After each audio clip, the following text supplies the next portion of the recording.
कि जिस समय श्री वसुदेव जी ने अपने मस्तक पर लाला को पधराया, छोटे से लाल जी सिर पे रखा, तो कथा आप सब जानते हैं कि कारागृह में बंद हैं, हथकड़ियां बेड़ियां लगी हैं, पहरेदार लगे हैं, बड़ी चौकसी। लेकिन जैसे ही परमात्मा का साक्षात्कार हुआ तो जितने पहरेदार थे सब गहरी निद्रा में सो गए। जो दरवाजे बंद थे वो सब अनायास खुल गए और जितने भी हथकड़ियां बेड़ियां थी वो स्वतः मुक्त हो गईं और श्री वसुदेव जी मुक्त होकर ठाकुर जी को लेकर चले। यशोदा जी की लाली को लेकर आए। वो कन्या कौन है? योग माया है। योग माया को कन्या के रूप में यशोदा जी के यहां जन्म प्राप्त है और वो आई तो जैसे ही वसुदेव जी उनको लेकर कारागृह में प्रवेश किए तो सारे दरवाजे यथावत बंद हो गए, द्वारपाल जाग गए और हथकड़ियां बेड़ियां भी जैसी पहले लगी थी वैसी लग गई। कंस को जब पता चला तो यही लगा कि कन्या ने जन्म लिया है। और कथा का संकेत बड़ा प्यारा है कि जब आप ब्रह्म को मस्तक पर बिठाते हैं तो सारे बंधन खुल जाते हैं और जब आप माया को सिर पर बिठाते हैं तो सारे बंधन दोबारा बंध जाते हैं। वो कन्या माया है, श्री कृष्ण ब्रह्म हैं। जब ब्रह्म को मस्तक पर धारण किया तो सारे पहरेदार मूर्छित हो गए। वो पहरेदार क्या हैं? काम, क्रोध, लोभ, मद, मोह हमारी ये दुर्विकार है, वही सब द्वारपाल की तरह सब उस तरह हमारे डराने के लिए खड़े हुए हैं। अज्ञान के कपाट कब तक बंद हैं? जब तक भगवान नहीं मिल जाते। और भगवत प्राप्ति होते ही अज्ञान के द्वार खुल जाते हैं, मोह ममता की रात्रि समाप्त हो जाती है और जितने भी पहरेदार हैं, काम क्रोध आदि दुर्विकार हैं, वो सब सो जाते हैं और बंधन मुक्त हो जाते हैं। तो हम बंधनों में पड़े हैं माया के कारण और यदि मायापति का आश्रय ले लें तो माया के सारे बंधन मुक्त हो जाएंगे। गोकुल में नंद बाबा को पता चला कि लाला प्रकट भये हैं तो नंद बाबा के आनंद का क्या कहना। श्री सुखदेव जी इस आनंद का वर्णन 18 श्लोक में करते हैं और नंद महोत्सव का जो वर्णन है वो 18 श्लोक में है। श्रीमद् भागवत में कितने श्लोक हैं? 18,000। मानो 18,000 श्लोकों का प्रतिनिधित्व केवल ही 18 श्लोक कर रहे हैं या 18,000 श्लोकों का आनंद इन 18 श्लोकों में सुखदेव जी ने रख दिया है। अत्यंत आनंद इनमें उमड़ रहा है। श्री सुखदेव जी वर्णन कर रहे हैं। नंदस्त्वात्मज उत्पन्ने जाता हलादो महामना आहोय विप्रान वेदज्ञान स्नातः शुचि अलंकृता। नंदस्त्वात्मज उत्पन्ने, नंद के आत्मज के रूप में भगवान प्रकट हुए। आवाज बहुत गूंज रही है भैया, थोड़ा कम करो। नंद जी के आत्मज के रूप में भगवान प्रकट हुए। अब यहां अग्रवाल जी एक प्रश्न खड़ा होता है, भागवत के बड़े श्रेष्ठ विद्वान हमारे आचार्य जी भी विराजमान है, कि आत्मज किसको कहेंगे? जो अपने अंश से प्रकट हुआ है वही आत्मज कहलाएगा। अब श्री कृष्ण तो वसुदेव के अंश से प्रकट हैं तो नंद जी के आत्मज क्यों कहलाए? क्योंकि ना तो नंद बाबा ने गोद लिया है, दत्तक पुत्र हैं, कैसे हैं? बोले नहीं आत्मज हैं। आत्मज कैसे हो गए? तो उसके लिए अब प्रकट तो वसुदेव जी क्या हुए ना। तो श्री रूप गोस्वामी जी इसका एक भाव देते हैं, हमारे ब्रज के महान रसिक संत हुए। बोले बात ये थी कि जब नंद बाबा को बुढ़ापे में भी कोई संतान नहीं हुई तो आचार्यों से प्रणाम करके प्रार्थना की। आचार्यों ने कहा कोई बात नहीं, हम यज्ञ करवाएंगे। और यज्ञ हुआ और उस यज्ञ के द्वारा, हम संक्षिप्त कथा सुना रहे हैं आपको, फिर आगे की चूंकि बाल लीलाओं का आनंद लेना, ये कथा तो एक दिन पहले वाली है। तो यज्ञ जब हुआ तो यज्ञ की परिसमाप्ति में एक दिव्य बिजली कौंधी और वो दिव्य बिजली जो कौंधी वो श्री नंद जी के अंदर प्रविष्ट हो गई। और नंद जी के अंदर वह बिजली प्रविष्ट हुई, वो कौन थी? वह परम ब्रह्म ही उस तेज के रूप में नंद जी के अंदर प्रविष्ट हुआ। और नंद जी ने जैसे यशोदा जी को देखा तो नेत्र ज्योति के द्वारा यशोदा जी में वह ज्योति प्रविष्ट हो गई, और वही ज्योति यशोदा नंदन के रूप में प्रकट हुई। आप कहेंगे अरे महाराज यशोदा जी को तो बेटी भई है, बेटा नहीं। लेकिन रूप गोस्वामी जी का भाव है कि यशोदा जी ने युगल यमल माने जुड़वा संतान को जन्म दिया, एक पुत्र एक पुत्री। अब आप कहेंगे दो दो कन्हैया हो गए, एक कन्हैया कंस कारागृह में प्रकट हुए, एक यशोदा जी ने जन्म दिया। तो हमारे रसिक आचार्यों ने कहा कि हाँ दो दो लाला प्रकट हुए, क्योंकि भगवान है तो एक, पर एक होकर भी अनेक रूप धारण कर सकता है कि नहीं? अनेक रूप आया विष्णवे प्रभ विष्णवे, वो अनेक रूप धारण कर सकता है। तो वो एक साथ दोनों जगह प्रकट हुआ। पर श्री वसुदेव जी लेकर आए वो कहाँ थे, और नंद जी के यहाँ जो प्रकट हुए वे दोनों अलग अलग थे, तो फिर कहाँ चले गए? दो दिखना चाहिए। बोले नहीं, बात ये हुई कि वसुदेव जी जब लेकर आए और जैसे ही उन्होंने यशोदा जी के पास में अपने लाला को सुलाया तो यशोदा नंदन और देवकी नंदन दोनों मिलके एक हो गए, एक दूसरे में समाहित हो गए। ब्रह्म की लीला है। पर अलग कब हुए और अंतर क्या है? बोले जो कंस कारागृह में देवकी के द्वारा जन्म लिया है वह ऐश्वर्य गुण प्रधान है, और जो यशोदा जी के द्वारा प्रकट हुए हैं वो माधुर्य गुण प्रधान है। जब आगे हम लोग कथा सुनेंगे कि अक्रूर जी लेने आए और अक्रूर जी कृष्ण बलराम को मथुरा ले गए, तो अक्रूर जी जब ले गए तो यमुना जी के कुंड में श्री कृष्ण ने दर्शन दिया।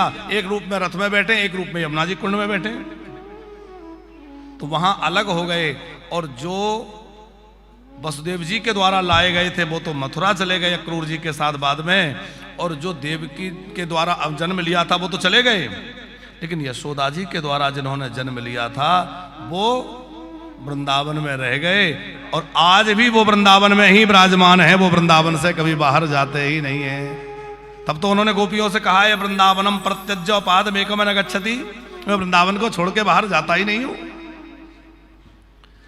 इसलिए उनको यहां आत्मज कहा जा रहा है कि नंदस्त्वात्मज उत्पन्ने जाता हलादो महामना। उनके आत्मज बनकर के कौन आया? नंद बाबा के पुत्र के रूप में, आत्मज के रूप में कौन आया? बोले साक्षात आनंद ही प्रकट हुआ। ये नहीं लिखा कि पुत्र प्रकट हुआ, ये नहीं हुआ कि लाला हुआ। कौन हुआ? बोले आनंद प्रकट हुआ। जाता अहलादो महामना। और नंद जी का विशेषण क्या है? नंद जी है महामना, विशाल मन वाले, बड़े मन वाले। कई लोग ऐसे होते हैं जिनके पास होता तो बहुत कुछ है पर उनका मन छोटा होता है, ज्यादा कुछ कर नहीं पाते। हमारे अग्रवाल जी जैसा मन तो लोग किसी किसी कोई भगवान देते हैं कि जिनके पास है भी और लगाने में भी कसर नहीं, जहां लगाना है वहां कितना लगाना है। अब होना नहीं होना अलग बात है, लेकिन मन बड़ा होना बड़ी बात है साहब। होना नहीं होना तो ये सब प्रारब्ध की भाग्य की चीजें हैं, पर मन बड़ा होना। नंद जी का मन बड़ा है, इसीलिए उनके यहां परमात्मा प्रकट हुए हैं, क्योंकि ये महामना है। महामना का मतलब देखो, नंद का अर्थ क्या है? नंदयति सर्वजनान सा नंदा, जो सबको आनंद प्रदान करे वह नंद है। और जो सबको आनंद देता है एक दिन उसके यहां परमानंद प्रकट होता है, एक दिन उसके यहां ब्रह्मानंद प्रकट होता है। जो सबको आनंद देगा एक दिन उसको परम आनंद प्रकट होगा, क्योंकि सृष्टि का नियम है जो बांटोगे वो मिलेगा। और कितना मिलेगा? हजारों लाखों गुना होकर मिलेगा। अब जिसने खुशियां बांटी हैं उसको खुशियां मिलेंगी, जिसने दुख बांटे हैं उसको दुख मिलेंगे। सम्मान किया है तो सम्मान मिलेगा, और लोगों को अपमानित किया है तो भैया पर अपमान सहने के लिए तैयार रहो। जो बांटा है वो हजारों गुना होके, लाखों गुना होके लौटने वाला है। लंका में हनुमान जी ने आग लगा दी राम जी ने कहा कि हनुमंत, हमने लंका दहन के लिए तो कहा नहीं था, तुमने लंका दहन क्यों कर दिया? केवल इतना कहा था कि जानकी की सुध ले आओ। हनुमान जी बोले, सरकार वो एक राक्षसी स्वप्न सुना रही थी, तो वो कह रही थी सपने बानर लंका जारी, सपने में बानर ने लंका जलाई। हमें लगा कि बाद में ये प्रोग्राम डिसाइड हुआ होगा, राम जी ने नहीं बता पाया। तो हमने कहा लगता है राम जी इसके द्वारा कहलवा रहे हैं कि ये भी करना है। नहीं, फिर भी किसी का नगर जलाना। तो हनुमान जी बोले, सरकार बात यह है कि मैंने उसका नगर नहीं जलाया, उसके पाप ने उसका नगर जलाया है, क्योंकि उसने दूसरे के घरों को जलाया था। रावण के विषय में लिखा है, जहां जहां धैनु देव दुज पावहीं और नगर गांव पुर आग लगावहीं। रावण ने दूसरे के घरों को जलाया था, तो एक दिन ऐसा आया कि उसका सारा नगर जल गया। साहब, जो दूसरे के घर को जलाएगा एक दिन उसका घर भी जलेगा। इसलिए ध्यान रखिएगा, हम कृष्ण कथा राम कथा सुनने वाले सत्संगी लोग हैं, तो हमारे जीवन में ये परिवर्तन रहे कि हम किसी के घर जलवाने वाले ना हों। अग्रवाल जी, एक जंगल में आग लग गई, जंगल में भीषण आग लगी, सारे पक्षी भागने लगे। एक छोटी सी चिड़िया, वो भाग नहीं रही थी, चोंच में पानी ला करके डाल रही थी किसी सरोवर से। किसी ने कहा, अरे तू इतनी सी चिड़िया और थोड़ा सा पानी लाके डाल देगी, जंगल की आग बुझ जाएगी।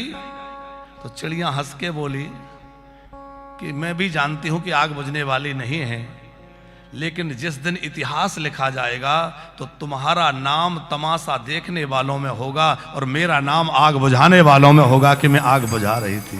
बेशक मैं ना बुझा पाऊं, हम क्या कर सकते हैं क्या नहीं कर सकते हैं ये तो एक अलग बात है, पर अपना प्रयास तो करें।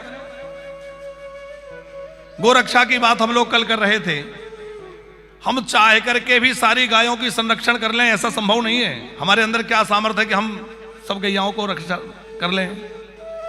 आज ही एक फोटो हमारे सामने आई जिसमें 4-5 गाय घायल पड़ी हैं और कुछ तो प्राण निकल गए हैं, रक्त बह रहा है। कोई फोटो किसी ने भेजी।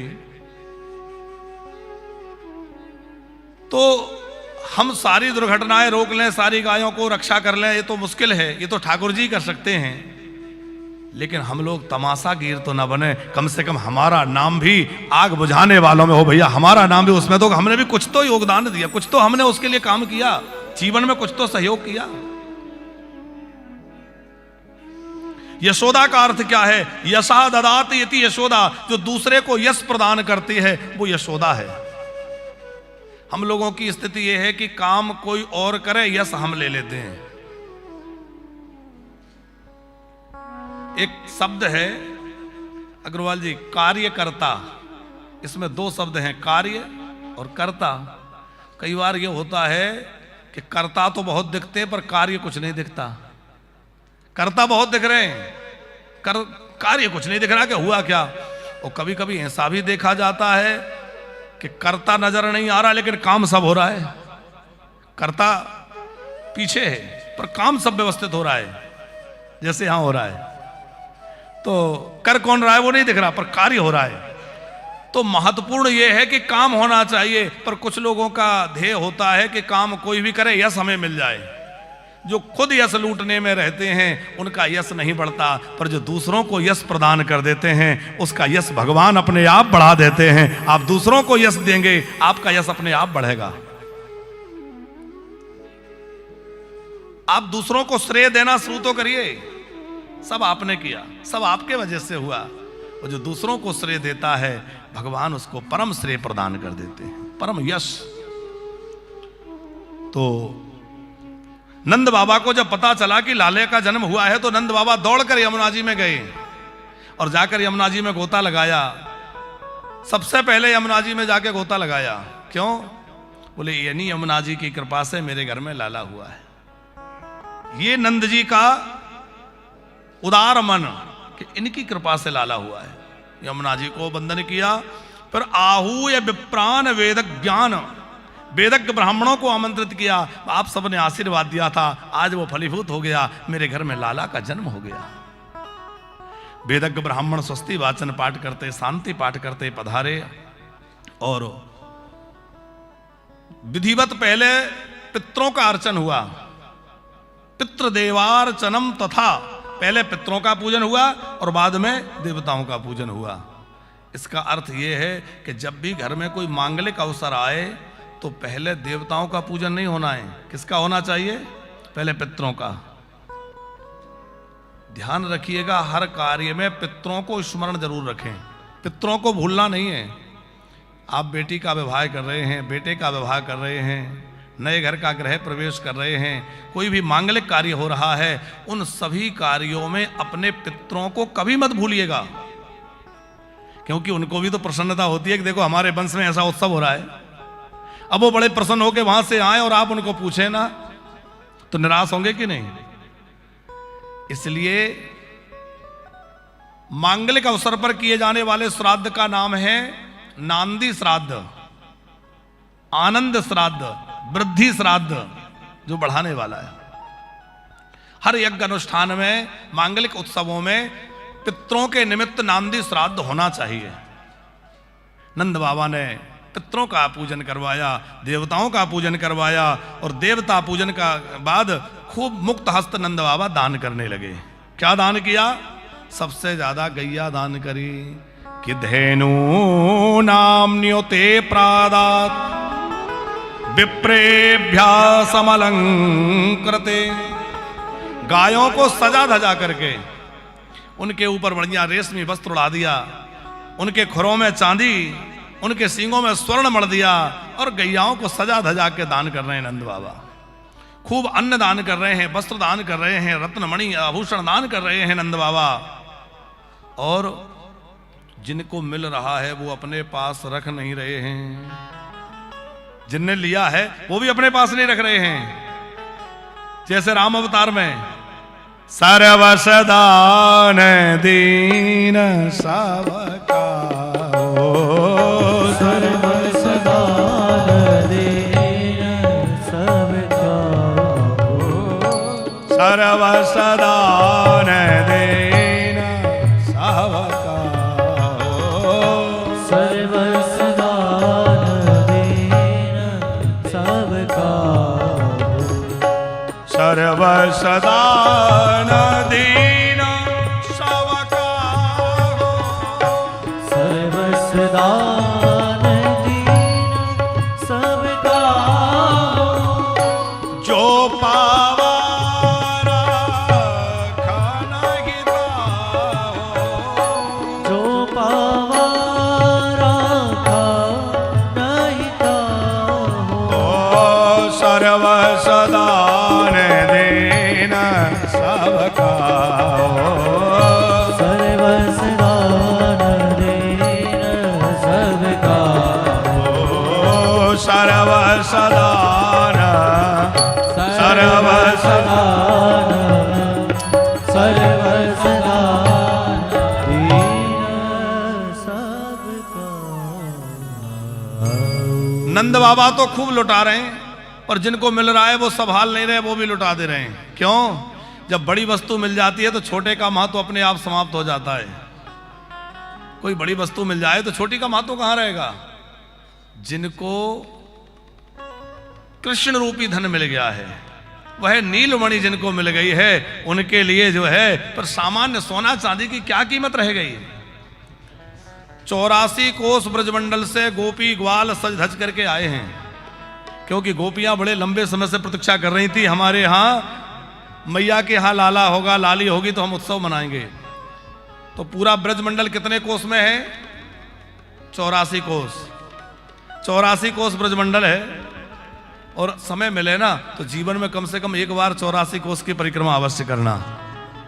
कम से कम एक बार पूरे 84 कोस में जो तीर्थ हैं उनका दर्शन अवश्य करना, क्योंकि सारे भूमंडल में जितने तीर्थ हैं वो सारे के सारे तीर्थ जो हैं 84 कोस ब्रजमंडल में हैं। क्यों है? अग्रवाल जी नंद बाबा की बड़ी इच्छा होती थी कि हम लोग भी तीर्थ यात्रा पर जाएं। बार बार कहते थे कन्हैया हम लोग तीर्थ दर्शन में चलें, तीर्थ यात्रा चलें। तो श्री कृष्ण ने कहा बाबा कहाँ कहाँ के तीर्थों में जाएंगे? तो मैं ऐसा करता हूँ सारे तीर्थों को यहीं आमंत्रित कर देता हूँ। श्री कृष्ण तो भगवान हैं, परम ब्रह्म हैं, उन्होंने भूमंडल पर जितने तीर्थ हैं सारे भूमंडल के तीर्थों को ब्रजमंडल में बुला लिया और हमारे ब्रजमंडल में सारे तीर्थ आके विराजमान हो गए। आप जानते होंगे वह त्रिवेणी कूप है, वहां आदि बद्री है, केदारनाथ है, गंगा सागर है, सारे तीर्थ वहां हैं। हम लोग भी प्रतिवर्ष एक यात्रा तो कम से कम 84 कोस की कराते हैं। अब आजकल लोगों से पैदल तो चला नहीं जाता, तो पैदल जो कर सकें तो पैदल, एक वैसे तो नियम है कि पैदल यात्रा करो और पैदल 84 कोस यात्रा करो तो फिर खूब आनंद आए, पर लोग पैदल नहीं चल पाते। इसलिए हम लोग जो है प्रतिवर्ष वाहनों से यात्रा कराते हैं। तो कभी आप लोग संयोग बने तो उन वाहनों में भी चल सकते हैं, या अपनी मर्जी से जब आपको समय रहे तो कम से कम एक बार ब्रज 84 कोस मंडल, बहुत आनंद होता है। पूरे 84 कोस का आनंद लीजिए, खूब दिव्य स्थलों का दर्शन कीजिए।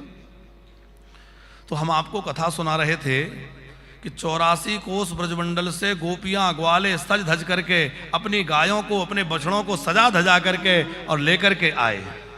नंद जी के द्वार पर बड़ी भारी भीड़ हो गई।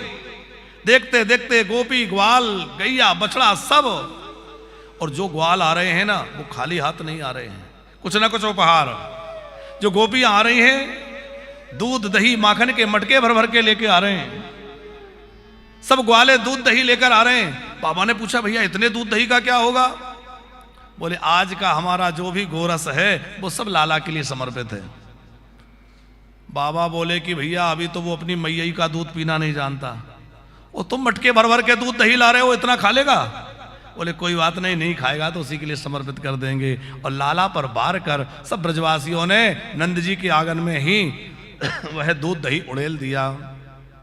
उस दूध दही से पूरे नंद भवन का जो आंगन है वो भर गया, और नंद भवन का आंगन ऐसा लग रहा है मानो क्षीर सागर हो। और क्षीर सागर विहारी जो श्री हरि हैं, भगवान नारायण हैं, वो बालकृष्ण बने हुए हैं। एक समुद्र मंथन तो उस समय देवता और दैत्यों ने मिलकर किया था, जिसकी चर्चा हम लोग कल कर रहे थे। और एक समुद्र मंथन यहां ब्रज में उस समय हुआ। कैसा? बोले उस समय आंगन में दूध दही भरा हुआ है, माखन बिखरा हुआ है, और उसमें ग्वाल वालों ने पकड़ लिया नंद बाबा को। बाबा आज तो नाचना पड़ेगा। नंद बाबा बोले भैया नाचना पड़ेगा, हम तो कभी नहीं नाचे। बोले बाबा कभी ना नाचे होंगे ठीक है, पर अब तो नाचना पड़ेगा। तो ग्वाल वालों ने एक फेटा समझते हैं, ऐसा पटका कमर में बांध दिया। कुछ ग्वाले इधर खींचे, कुछ ग्वाले इधर खींचे, तो कभी बाबा ऐसे घूम जाए, कभी बाबा ऐसे घूम जाए, तो ऐसा लग रहा है मानो मंथन हो रहा है। ऐसे माताएं पहले मंथन करती थी ना, ऐसे, तो ऐसे मंथन हो रहा है। उस समुद्र मंथन में तो अग्रवाल जी एक और देवता थे तो दूसरी ओर असुर थे, पर इसमें ना तो देवता है ना असुर है, इसमें तो दोनों ओर प्रेमी ही प्रेमी लगे हैं। इधर भी प्रेमी है और इधर भी प्रेमी है। उस सागर के मंथन में सबसे पहले विष निकला, पर इसमें विष नहीं निकला। इसके मंथन में तो नीलमणि श्याम सुंदर श्री कृष्ण प्रकट हुए हैं, परम ब्रह्म परमात्मा प्रकट हुए हैं। वहां तो 14 रत्न निकले, पर यहां तो असंख्य रत्न बाबा लुटा रहे हैं, और जहां तहां वह मणिया वह रत्न बिखरे हुए पड़े हैं। तत् आरभ्यनंदस्य ब्रज सर्व समृद्धिमान हरिर्निवासात्म गुणै रमा क्रीडन भूनृप। खूब गोपी ग्वाल नाच रहे हैं, दिव्य उत्सव हो रहा है, और हम लोग भी जरा उत्सव का आनंद लें। कि मैया के अंगना बाबा के अंगना, मैया के अंगना बाबा के अंगना, बधाई बाजे रे मैया के अंगना। बधाई बाजे रे मैया के अंगना, ओ बधाई बाजे रे मैया के अंगना।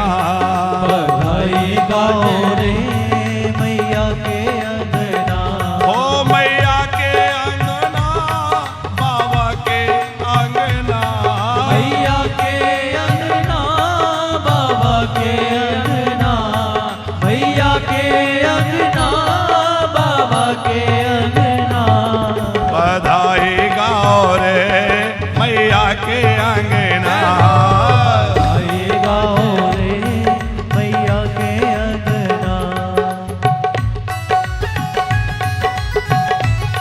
झूमते हुए वो लाला की बधाई हो।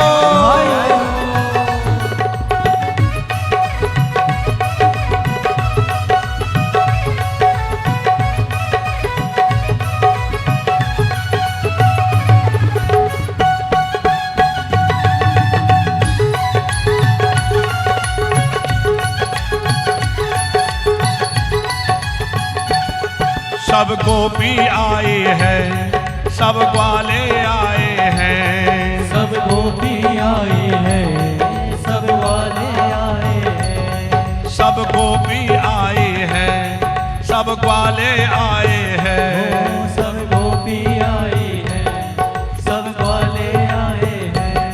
मस्ती में नाच रहे रोली तिलक लगाए हैं, मस्ती में नाच रहे तिलक लगाए हैं। हो रंग गुलाल की कीच मची मच रहा, रंग गुलाल की कीच मची मच रहो अगना।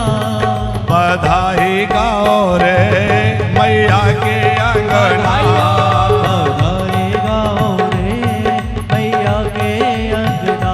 ओ मैया के अंगना, बाबा के अंगना, मैया के अंगना, बाबा के अंगना। ओ मैया के अंगना, बाबा के अंगना, मैया के अंगना, बाबा के अंगना। ओ बधाई गाओ रे मैया के अंगना। बधाई गाओ रे मैया के अंगना।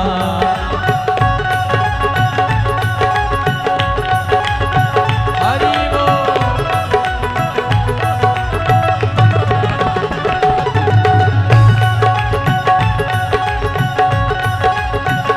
श्री राधे।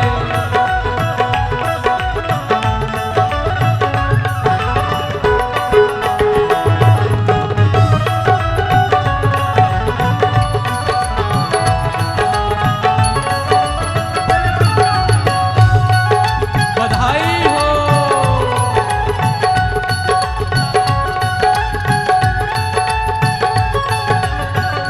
ओ खुश है के नंद बाबा हीरा मोती लुटाए हैं, नंद बाबा हीरा मोती लाए हैं। ओ खुश हो के नंद बाबा हीरा मोती लुटाए हैं, खुश होकर नंद बाबा हीरा मोती लाए हैं। लड़ुअन के थाल भरे मैया बटवाए हैं, लड़ुअन के थाल भरे मैया पधराए हैं। हो गले में कंठा कान में कुंडल हाथन में कंगना, गले में कुंडल हाथ में कंगना। ओ बधाई गाओ रे मैया के अंगना, बधाई गाओ रे मैया के अंगना। ओ मैया के अंगना, बाबा के अंगना, मैया के अंगना, बाबा के अंगना। ओ मैया के अंगना, बाबा के अंगना। ओ बधाई गाओ रे मैया के अंगना। बधाई गाओ रे मैया के बधाई हो।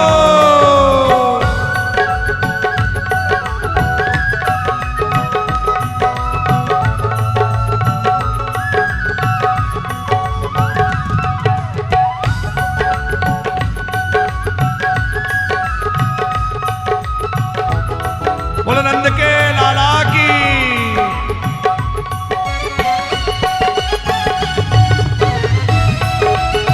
हरि ओम।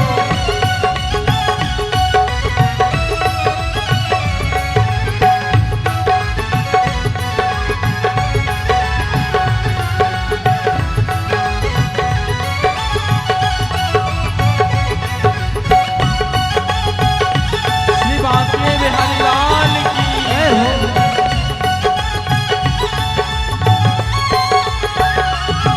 खुश होके घूम रही रसिया फूल डोलो, खुश होके घूम रही रसिया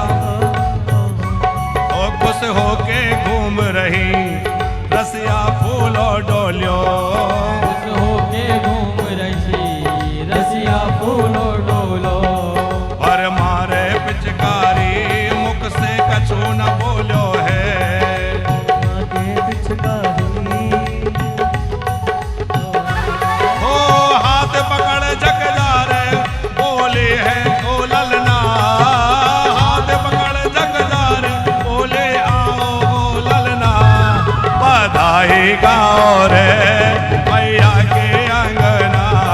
बधाई बारे मैया के अंगना। ओ मैया के अंगना बाबा के अंगना। मैया के अंगना बाबा के अंगना। ओ मैया के अंगना बाबा के अंगना। मैया के अंगना बाबा के अंगना। ओ बधाई गाओ रे मैया के अंगना। बधाई वाले मैया के अंगना।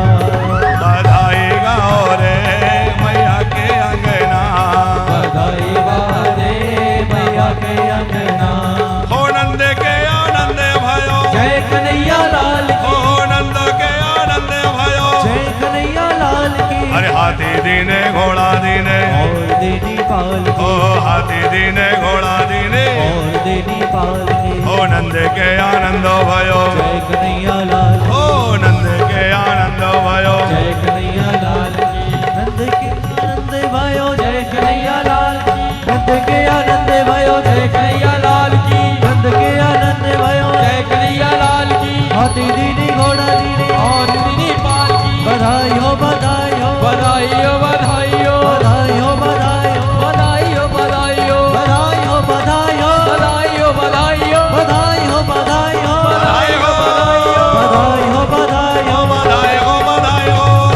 बधाई हो बधाई हो बधाई हो बधाई हो। बधाई बाजे बाबा के अंगना। बधाई बाजे रे मैया के अंगना। बधाई बाजे बाबा के आंगना।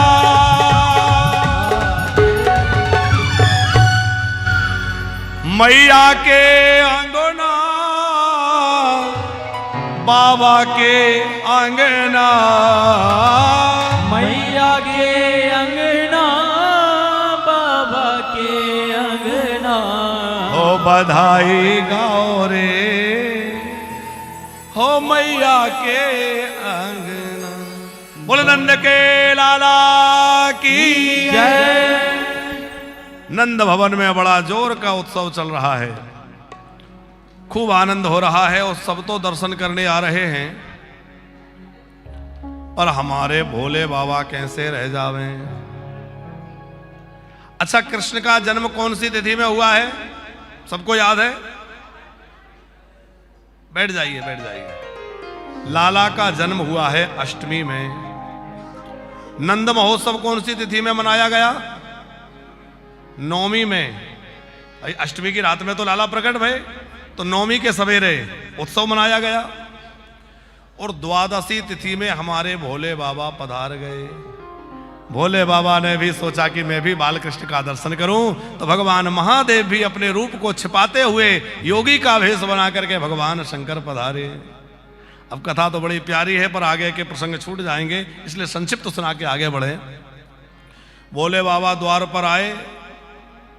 गोपियों ने कहा, मैया दरवाजे पर एक बड़ा सिद्ध योगी आया है। मैया ने कहा, योगी आया है तो उसको भेंट दक्षिणा जो चाहिए उनको स्वागत करो। गोपियां बोली, मैया हमने हीरे जवाहरात अन्न धन सब देना चाहा, पर बाबा कहता है ये कुछ नहीं चाहिए। तो क्या चाहिए बाबा को? बोले, बाबा कह रहा है मुझे तो लाला का दर्शन करना है। फिर तो मैया यशोदा स्वयं आई कि मेरे द्वार से कोई महात्मा विमुख ना हो जाए, दुखी होके ना चला जाए। आप तनिक विचार करें कि यशोदा जी को स्वयं बाहर क्यों आने पड़ा। यशोदा जी इसलिए बाहर आई कि कहीं ऐसा ना हो कि मेरे घर से कोई साधु कोई महात्मा लौट जाए।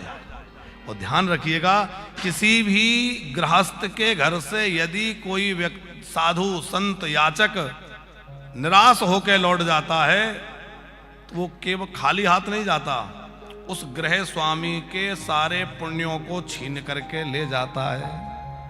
इसलिए प्रयास रहे कि द्वार पर कोई आए तो वो विमुख ना हो। यशोदा जी आई, यशोदा जी ने समझाया, बाबा आप क्या चाहते हैं, हट क्यों कर रहे हैं?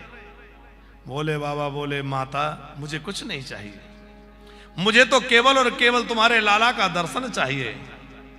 अब यशोदा जी डर रही हैं कि आपके गले में बड़े भयंकर नाग हैं, मैं कैसे अपने लाला को बाहर ले आऊं, अभी तो बहुत छोटा सा है, डर जाएगा।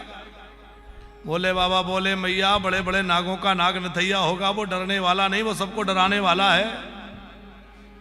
मैया बोली अब जो भी हो बाहर तो लाने से नहीं लाऊंगी।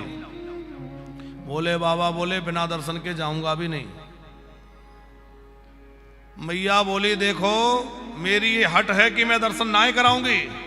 भोले बाबा बोले ये भी योगी की हट है कि दर्शन करके ही जाएंगे। 3 हटें बड़ी प्रसिद्ध हैं, एक योगी की हट, एक बाल हट, एक हमारी माताओं की हट, एक चौथी हट भी है राज हट। तो राज हट, बाल हट, योगी की हट, माताओं की हट। अब भोले बाबा हट करके बैठ गए, अड़कर बैठ गए कि बिना लाला के दर्शन के जाऊंगा नहीं, और त्रिशूल गड़ाया और नंद भवन से थोड़ी दूर भोले बाबा बैठ गए। अग्रवाल जी भोले बाबा बालकृष्ण का दर्शन करने आए, और मैया जब मना कर रही तो बैठ गए। अभी भी आप ब्रज में जाइए तो आसेश्वर महादेव हैं, आशा लगा के बैठ गए, और आशा लगा के बैठ गए। और ब्रज में ऐसी कहावत है कि जो उनका दर्शन करता है उसकी सब आशाएं भोले बाबा पूरी करते हैं। और वैसे तो उनके भाव ये आसेश्वर का कि वो आशा लगा के बैठ गए। श्री कृष्ण शरणम ममो, श्री कृष्ण शरणम ममो, श्री कृष्ण शरणम ममो। अब मैया ने कहा कि दर्शन कराऊंगी नहीं, बाहर लाऊंगी नहीं। बालकृष्ण ने सोचा कि अब तो मुझे ही कुछ करना पड़ेगा, क्योंकि मैया बाहर ले नहीं जाएगी और बाबा बिना दर्शन के मानेंगे नहीं। अच्छा बालक बोल तो सकता नहीं, क्या कर सकता है? बालक का तो एक ही काम है, भूख लगे तो रोना, प्यास लगे तो रोना, कुछ खाना है तो रो, कुछ तकलीफ है तो। बालकृष्ण रोने लगे। अब बालकृष्ण रोने लगे तो बड़ी बूढ़ी गोपियां, तमाम गोपियों ने लाला को चुप कराना चाहा, पर लाला तो रोए जा रहे हैं। मैया को लगा कि क्या हो गया। एक गोपी बोली, मैया मुझे तो लगता है वो बाबा जो बाहर बैठा उसी ने कोई जादू टोना कर दिया, क्योंकि जब से बाबा बैठा उसका मुंह हिल रहा है, वो कुछ होंठ हिल रहे हैं, वो कुछ मंत्र पढ़ रहा है। मैया बोली जाके पता करो, कुछ झाड़ फूक जानता हो तो लाला का झाड़ा लगवा दे। एक गोपी गई, जाकर कहा कि कुछ झाड़ फूक जानते हो? बाबा बोले क्यों? बोले हमारा लाला रो रहा है। बोले बाबा बोले ले आओ ले आओ, फिर तो ये तो हमारा काम ही है। भगवान शंकर को तो अवसर मिल गया। बोले बाबा दरवाजे पे आ गए। उधर मैया डरते डरते अपने लाला को लेकर आई, और जैसे ही सामने अपने प्रभु को बालकृष्ण को देखा तो भोले बाबा जो है आनंद विभोर हो गए, इतने प्रेम में डूब गए कि शंकर जी की आंखों से आंसुओं की धारा लग गई। और शिव जी के उस प्रेम दशा को देखकर कन्हैया रोना भूल गए। कन्हैया रो रहे थे, वो रोना भूल गए, और बाबा की आंखों से आंसू बह रहे हैं। एक गोपी क्या बोली, मैया देखा बाबा कितना चमत्कारी है कि लाला का रोना अपने ऊपर ले लिया। पहले लाला रो रहा था, अब बाबा रो रहा है। अब भोले बाबा तो श्रृंगी निनाद करते हुए, यशोदा जी ने कहा रोना तो तुमने बंद कर दिया, पर कुछ रेखा वेखा देखना जानते हो? हाथ देख लो। अब भोले बाबा ने सोचा कि देखें तो हाथ क्या देखें, पैर देखें, हमारे प्रभु हैं। बोले मैया मैं हाथ की रेखा नहीं, मैं तो पैर की रेखा देखना जानता हूं। अच्छा भैया पैर की देखो, हाथ की देखो, बस कुछ भी देखो, पर ये बताओ लाला का जीवन कैसा होगा। भोले बाबा ने कोमल से चरणों को छुआ, आनंद हो गया। मेरे लाला के, मेरे प्रभु के चरण छूने को मिल गए। और नन्हे नन्हे चरणों को सहला कर कह रहे हैं, मैया तेरा लाला तो बड़ा विलक्षण होगा, तीनों लोक में इसकी जय जयकार होगी। मैया बोली वो सब तो ठीक है, पर ये बताओ बहू कैसी होगी? अच्छा माताओं को सबसे ज्यादा किसकी रहती है? बहू कैसी आएगी? और वो तो आता है तभी आती है तभी पता चलता है कैसी होगी। बेटा हुआ नहीं कि बहू की चिंता लग गई। भोले बाबा बोले माता जी देखो अभी से भवन बनवाना शुरू कर दो, क्योंकि बहू जो होगी वो 1-2 नहीं होंगी, 10-5 नहीं होंगी, 16,108 होंगी। अभी से तैयारी कर लो। मैया को लगा कि अरे ये तो साधु का विनोद है, वो क्या जाने कि ये ठीक ही कह रहे हैं। फिर कहा कि मैया तेरे लाला पर बड़े संकट आएंगे, पर कभी डरियो मत। और संकटों की बात सुन के तो मैया का हृदय कांप गया। क्या ये रेखा बदल नहीं सकती? भोले बाबा बोले कि हाँ थोड़ी बहुत तो बदल सकती है। कैसे बदलेगी? बोले जो पैरों में टेढ़ी मेढ़ी रेखा है, इन पैरों को पकड़ के मुझे अपनी जटाओं से रगड़ना पड़ेगा, तो रेखा कुछ ठीक हो जाएगी। ये क्यों कर रहे हैं भोले बाबा? चरण छूना है। अब वैसे छूंगा तो कोई कहेगा इतना बड़ा योगी बालक के चरण क्यों पकड़ता है, चरण क्यों छूता है? मैया इसके चरणों में जो टेढ़ी मेढ़ी रेखा है, यदि मैं मस्तक से लगाऊंगा तो जटाओं से रेखाएं बदल जाएंगी। बोले कैसे भी मेरे लाला की रेखा ठीक कर दो। भोले बाबा ने चरण पकड़े और दोनों चरणों को अपने मस्तक से लगा लिया और भोले बाबा निहाल हो गए और श्रृंगी निनाद करने लगे, आज मेरे प्रभु के चरण मिल गए। खूब प्रसन्न हुए भोले बाबा, वहां से विदा हुए।